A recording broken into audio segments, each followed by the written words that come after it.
There are moments in a career that look from the outside like opportunities. The phone rings, the right name is attached to the offer, and everyone around you nods with the particular knowing satisfaction of people who recognize a door opening when they see one. From the outside, these moments appear simple. Say yes, walk through, collect what the door leads to. From the inside, they are rarely simple at all. When Michael Bublé received the call in early 2005, informing him that Tony Bennett wanted to record a duet with him, everyone around him reacted with exactly that knowing satisfaction. His manager was pleased. His label was pleased. The people in his professional life who had been watching his debut album exceed every reasonable expectation looked at this development and saw the logical next step, the kind of cosign that could accelerate a career from promising to undeniable. Michael heard all of that. He understood all of that. And underneath all of that understanding, quietly and completely, he was terrified in a way he could not explain to any of the people around him without sounding like someone who did not deserve the opportunity they had just been given. Because Tony Bennett was not, for Michael Bublé, simply a famous artist whose approval would be professionally useful. Tony Bennett was the reason, not the only reason, not the entire story, but one of the essential foundations, one of the voices that had played through his grandfather Mitch Santaga's record player on those Burnaby evenings that had formed everything Michael understood about music and what it was for. Tony Bennett's voice had been part of the education that made Michael a singer.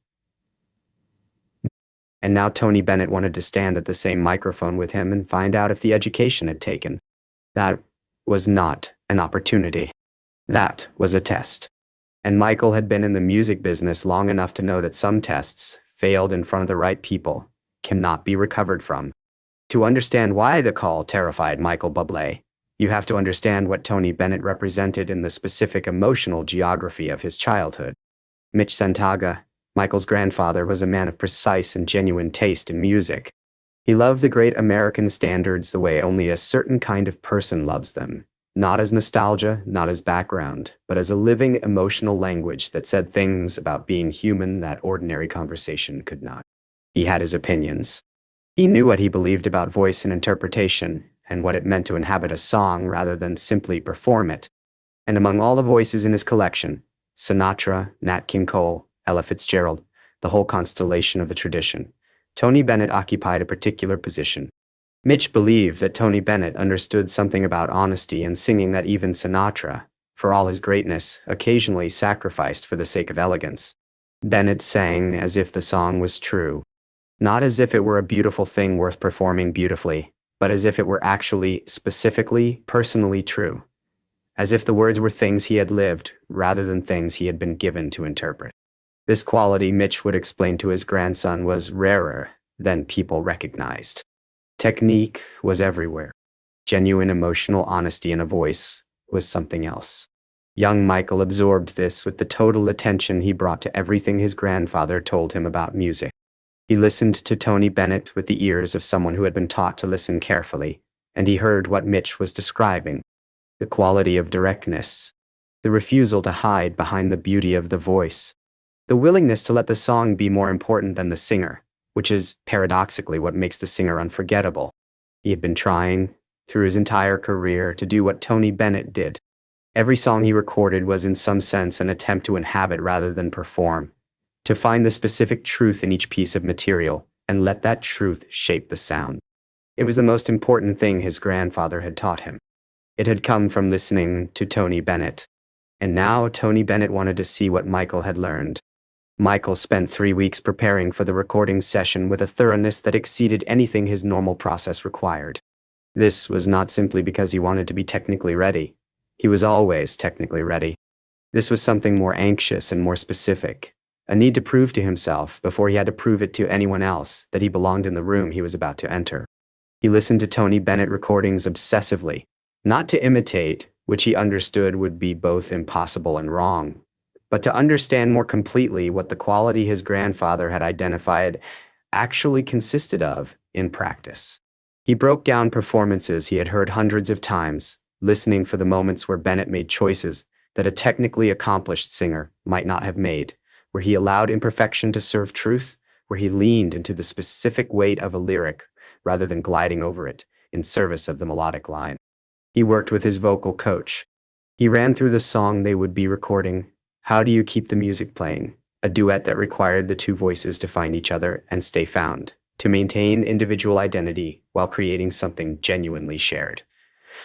The song required trust between the two singers, a quality of listening as well as performing, the willingness to give space and to fill it in turn.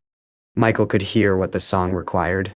What he could not know, until he was in the studio with Tony Bennett, was whether he could provide it.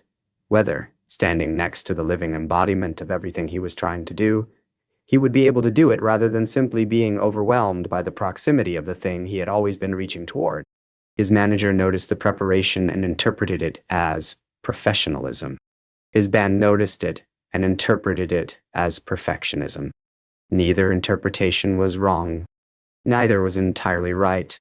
The preparation was, at its core, the behavior of someone who is genuinely frightened and is doing the only useful thing available to them in the face of fear, working until the work is the thing they are thinking about instead of the fear. The recording studio in Los Angeles, on the morning of the session, had the specific quality of places where important things have happened before. A quality that lives in the air of certain rooms without being reducible to any particular feature of the decor or the equipment. The control room held the accumulated attention of decades of recordings. The sound booth had absorbed the voices of people who had changed the history of popular music. Michael arrived early. He did not immediately settle into a chair and begin reviewing material. He stood in the studio for a moment, simply taking in the specific weight of the room and what it had contained and what it was about to contain again.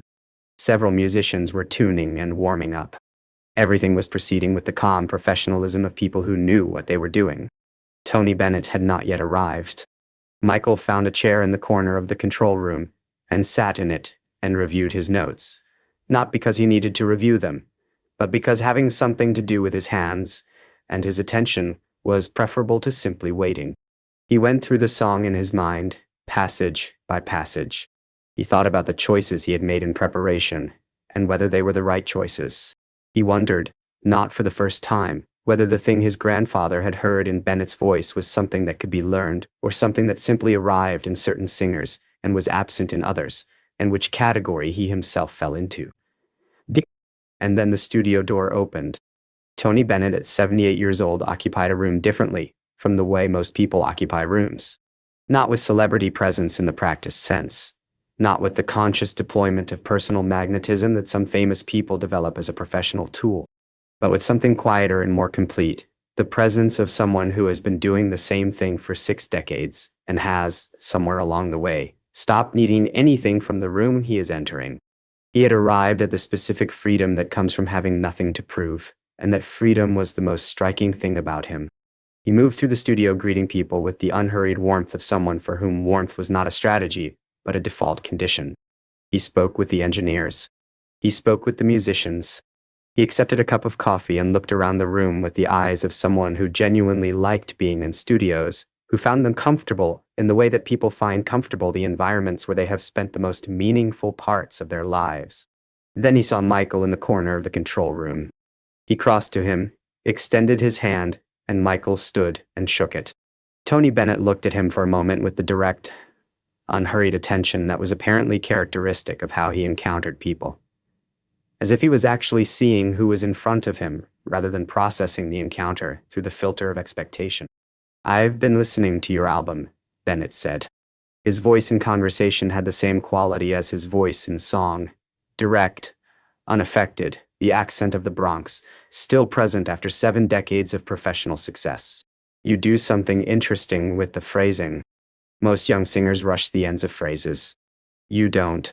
Michael said something. He would not remember exactly what. That was presumably appropriate to the moment. What he remembered afterward was the quality of the attention Bennett was giving him. Not the attention of a legend being gracious to a newcomer. The attention of one singer genuinely interested in what another singer was doing. And something in that quality of attention was already, before a single note had been sung, more than Michael had known how to prepare for. They ran through the song once, loosely, with the musicians. Not a full take, just a feel through, both voices finding the shape of the material together in real time. Michael was aware, throughout this run-through, of listening in a different way than he normally listened, not just to the song and to his own performance, but to the voice beside him, to the specific choices Tony Bennett was making in the moment, to the quality of presence he brought even to an informal rehearsal.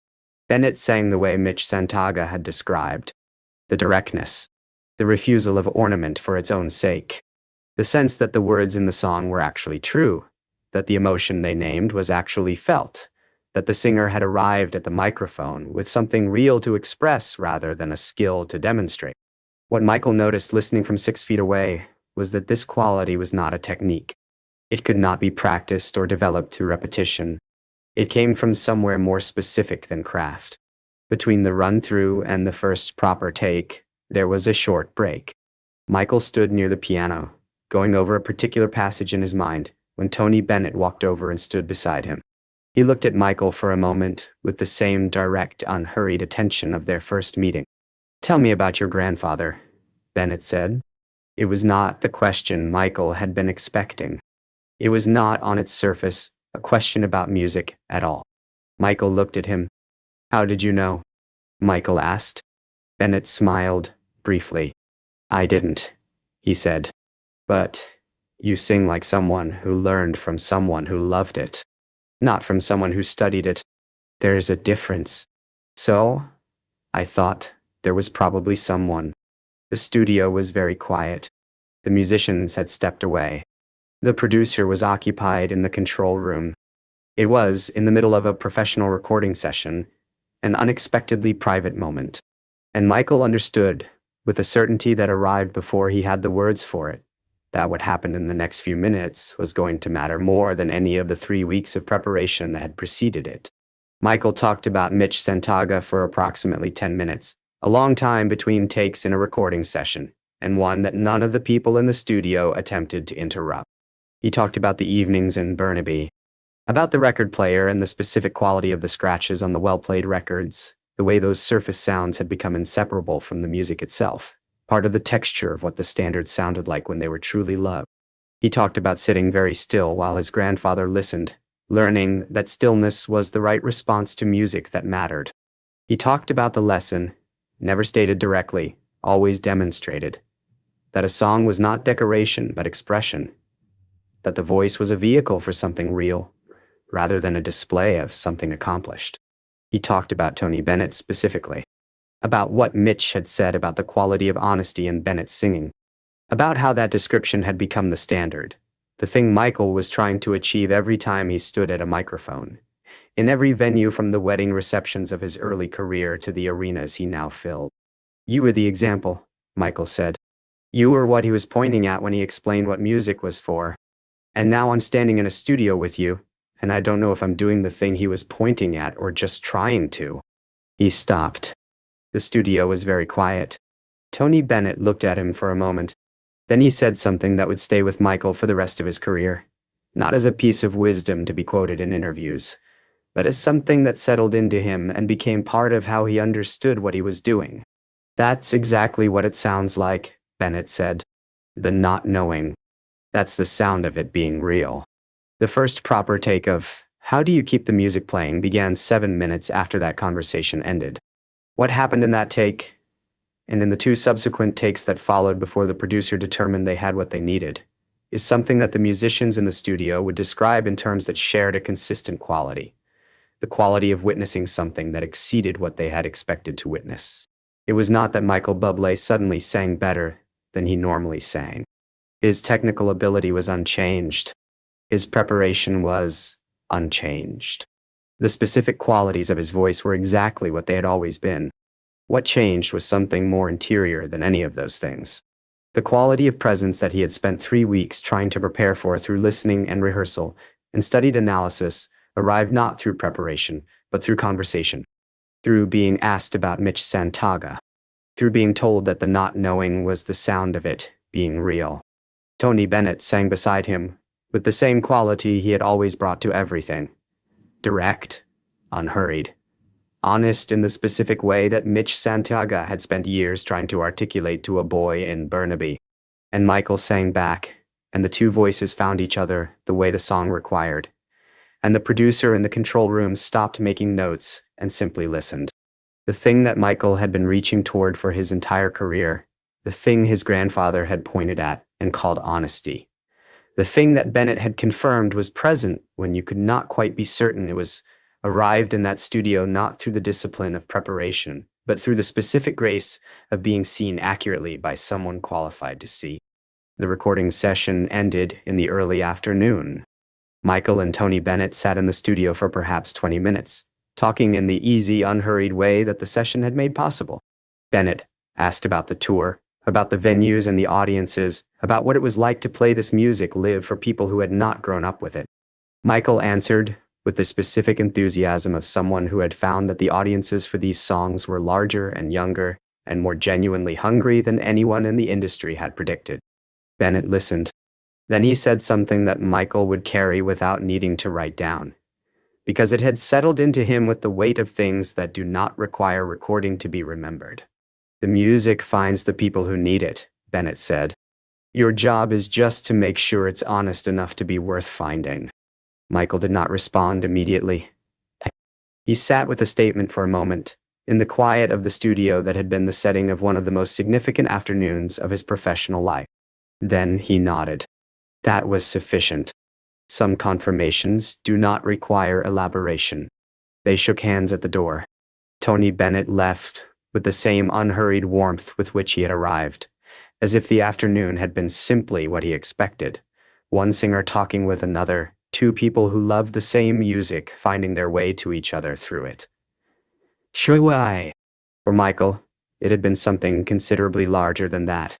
But he understood and was grateful for the grace with which Bennett had made it feel ordinary. The recording was released later that year. Critics responded to the Michael Bublé and Tony Bennett duet with a consistent observation that the two voices found each other with a naturalness that suggested not just technical compatibility, but something more. A shared understanding of what the music was for, a quality of mutual respect expressed through how each singer gave space to the other. What the critics were describing, without knowing it, was the conversation. The 10 minutes about Mitch Santaga, the question about the grandfather and the answer that followed, and the thing Tony Bennett said in response. The thing that arrived like a confirmation of something Michael had been uncertain about for his entire career. Not knowing. That's the sound of it being real. Michael Bublé has built a career on the tradition his grandfather introduced him to in a living room in Burnaby. He has filled arenas, recorded albums that found audiences the industry did not predict, made a Christmas record that became one of the best-selling of its era. He has done all of this with the specific quality of honesty that Mitch Santaga identified in Tony Bennett's voice and held up as the standard, the thing you were always reaching for. The call that terrified him in early 2005 turned out to be not a test, but a confirmation. Not of his talent, which was never really in question, but of the thing underneath the talent, the inheritance from a grandfather who had understood something true about music before his grandson had the craft to express it, and who had passed that understanding forward through evenings of careful listening in a house in Burnaby, British Columbia. Mitch Santaga pointed at Tony Bennett and said, "That is what music is for." Years later, Tony Bennett pointed at Michael Bublé and said, "You already know that. You have always known it. The not knowing is what it sounds like when it's real." The duet that almost destroyed him made him certain instead.